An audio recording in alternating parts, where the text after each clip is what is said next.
Welcome to this episode of Resume Development.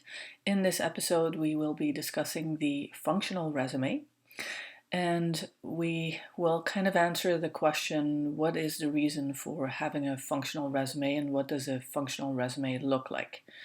So there's a couple of things that are similar to the chronological or a hybrid version of the resume, and you can see that the headline, again, it will not change.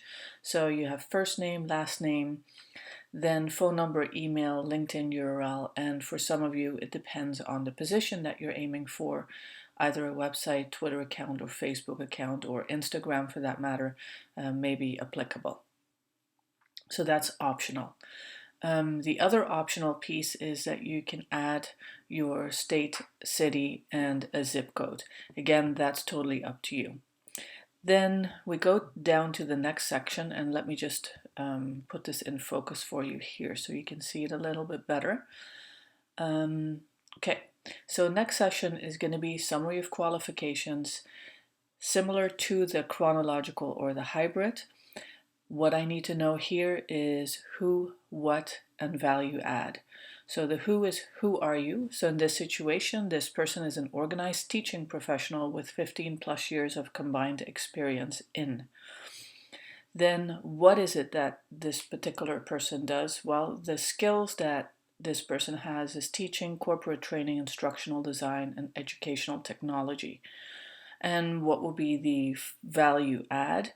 You can see here that the value add is excellent communication and problem solving skills and cross-cultural sensitivity.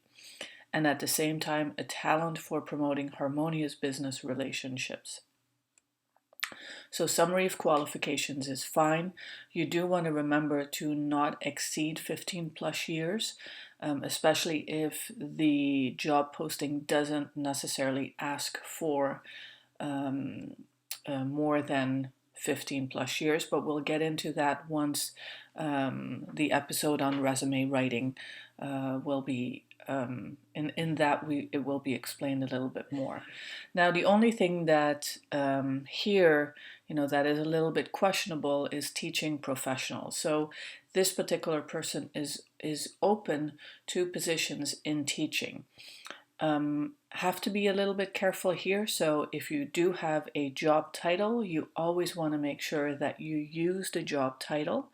And it is really important to be specific in what it is that you want to do. The purposes for a functional resume, though, is more when you have graduated recently, or when you are changing careers, or maybe at times when there is a gap. So this particular resume will work for recent graduates, for career changers, and if you have a gap. On the con side, though, you always want to remember that if a hiring manager, so the person who makes the decision in hiring you, or a recruiter or HR, will look at your resume and they see a functional resume, that there is some alarm bells that will go off. So they will be looking to see, when did you gain that experience? And it is important to indicate they will be looking at your most recent 5 years. So do keep that in mind whenever you have a functional resume, that you will get questions in regards to how have you kept up to date, when did you obtain these skills, and they might be quizzing you on what the latest technologies are related to the position. So then we go down to the next level, and the next level is skills. So this particular section can also be called core competencies, skill summary, career highlights, achievements, accomplishments. At the same time, keep it simple. So here I just chose to put skills, and then you can see that the person is actually relating to what it is that they are referring to in the summary. So teaching and corporate training, instructional design, and educational technology. Try not to have more than 3 or 4 core skills. It's not necessary, plus people will lose sight of what it is that you're trying to say. And then normally with professional experience, for the chronological one, you have the action result statement. This is the exact same thing here. So provided, we start with an action verb, and then in the last piece it will be the result. So how do I know you're successful, and how is that measured? And again, we will go into more detail when we will discuss the resume writing episode. So no more. I know there's quite a few here, and that's okay because it is a functional resume. But you don't want to have this teaching and corporate training, for example, to be a full page. Try and make it fit on the first page. That's the best. And always start with the one that's the most important, the one that relates the most to the position that you're aiming for. So then going down, you can see, and I took off the page 2 here because it's not that necessary unless you know that it's going to be printed. But if it is going to be sent online, most likely they will not look at that. And then you can see here what this person did is that they referred to corporate training experience. And this person actually worked at one company and in different positions. And so what they did is they really wanted to focus on what are the 3 core competencies that I was able to focus on. And you can see here, so 1998 to present.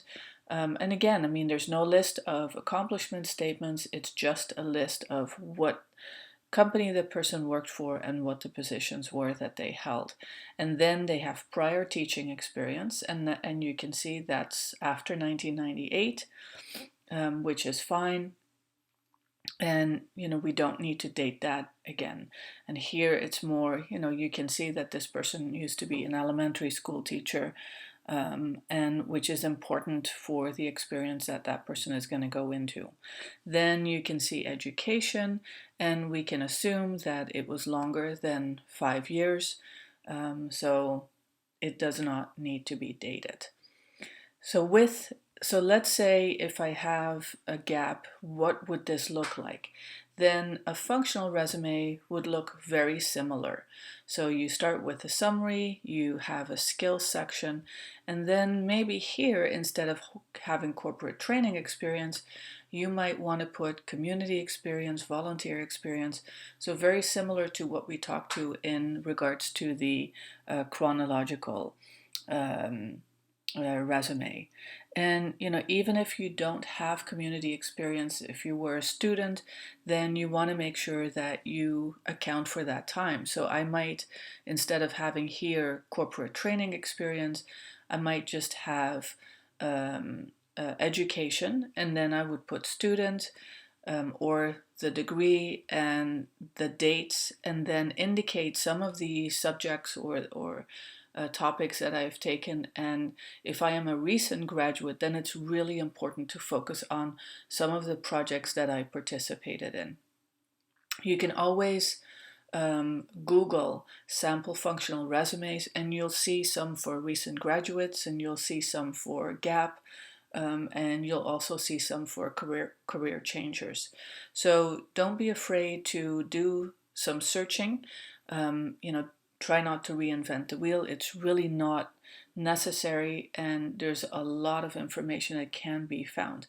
But always remember that we are there for you as well. So if you're unsure, or if you need some more samples, or if you want to talk about what it may look like, then participate in our weekly calls or bi-weekly job search calls. You'll always get a notification for that, and or shoot us an email, and we're happy to discuss this with you.